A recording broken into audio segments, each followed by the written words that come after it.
Hey, this is Dave from Retired Time Productions, and we're talking about the features, settings, and menus on the RunCam Split Mini.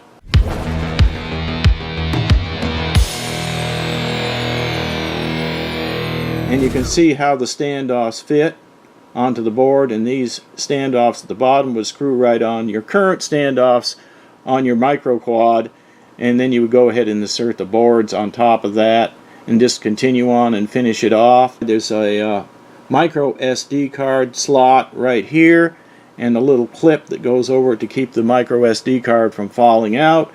There's a USB port over here, micro USB, and then you have your ribbon cable here that goes to the camera. So these are the buttons on the RunCam Split Mini, and as far as I know there's no Wi-Fi on this, so we can't really change the menu settings by using Wi-Fi in a mobile device. But we can use the button, or we can use these pads on the back and solder wires to that and run it to either a receiver or to a flight controller and use the switches on our radios to do the menus.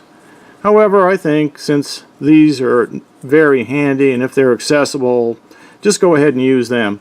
To power on the split, just hold this button in for a few seconds, like that, and power it on.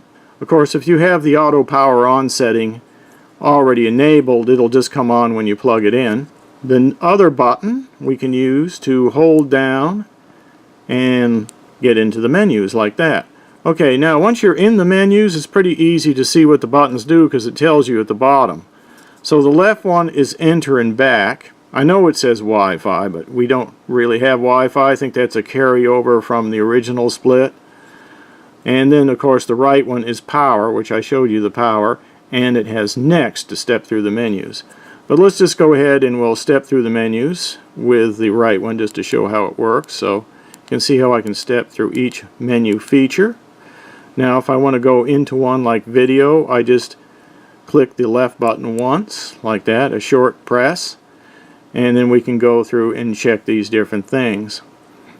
Now the resolution, if we go into that one, we'll just hit enter, like that. I like to use 1920 by 1080 60 frames a second. There's pretty low latency on this unit, so that one will work just fine. And then once you select the one you want, say you're stepping through here, once you select the one you want, just press enter again on the left, just a short click. Then to get out of a menu, you have to long press the left button.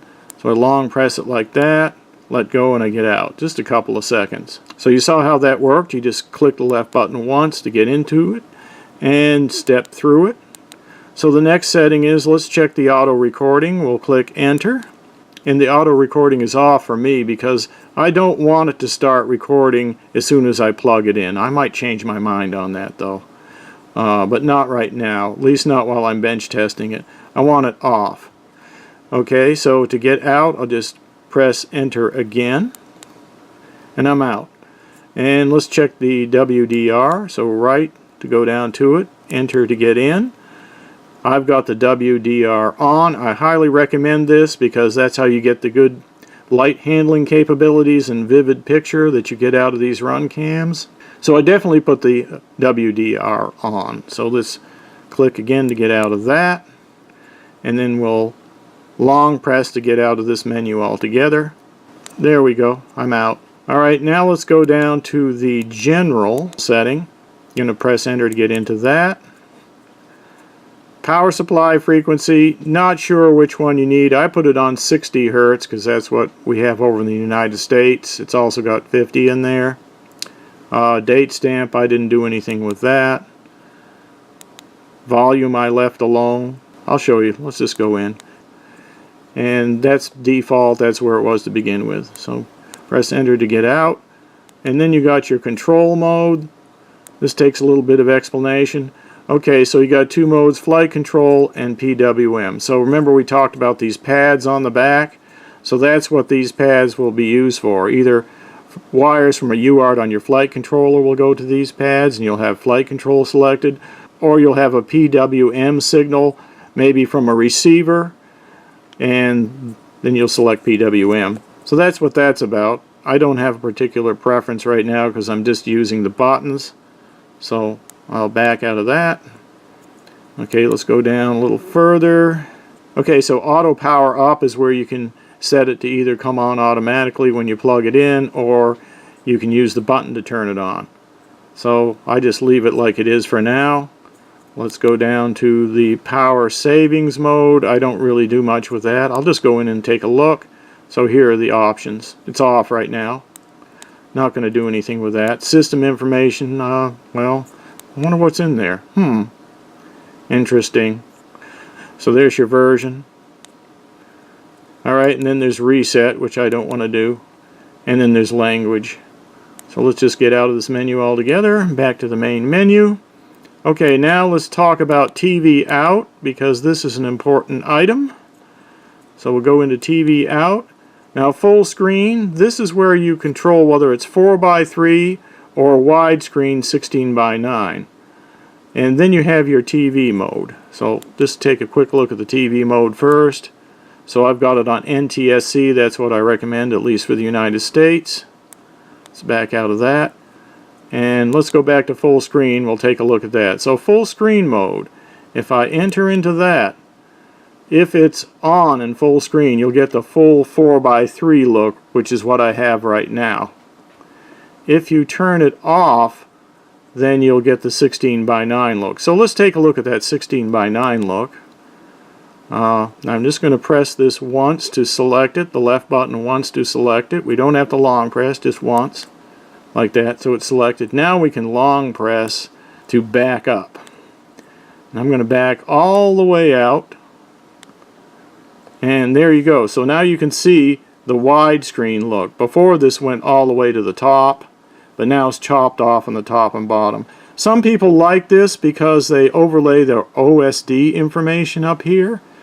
And if you're using 4:3 goggles, you'd be able to see that OSD information in these black borders, which is kind of nice. If you've got 16:9 goggles, then this should just fit right on your 16:9 goggles, which is handy. So it's just a matter of choice, whatever you want to do. And then to get back in the menus, of course, we have to hold this button down. And we're back in. So if I go back down to TV out, using the right button, enter, full screen, enter. Now I can go down and turn that back on. Just click the left button once.